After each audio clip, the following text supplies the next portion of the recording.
উপমহাদেশের অন্যতম পুরানো পোনা উৎপাদন কেন্দ্র যশোরের চাচড়া। প্রতিদিন ভোর থেকে জমে ওঠে এখানের ব্যস্ততা।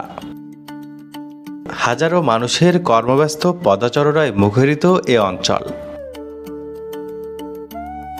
এখানে প্রতি বছর উৎপাদিত হয় কোটি কোটি মাছের রেণু ও পোনা। এসব পোনা পৌঁছে যায় দেশের নানা প্রান্তের নদী, খাল, পুকুর ও জলাশয়ে।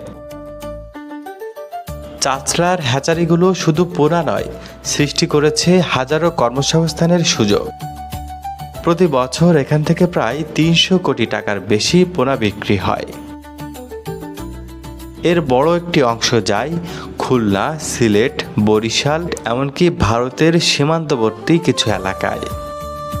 তবে এত সফলতার ভেতরেও রয়েছে প্রতিবন্ধকতা। বিশেষ করে নিরবচ্ছিন্ন বিদ্যুৎ, অবকাঠামোগত সীমাবদ্ধতা এই শিল্পকে কিছুটা আবদ্ধ করে রেখেছে। সরকারের সুদৃষ্টি পেলে এটি হতে পারে দেশের অন্যতম রপ্তানি খাত। চাচড়া শুধু পোনা উৎপাদনের গ্রাম নয়, এটি বাংলাদেশের অর্থনীতিতে ক্ষুদ্র হলেও গুরুত্বপূর্ণ প্রাণ।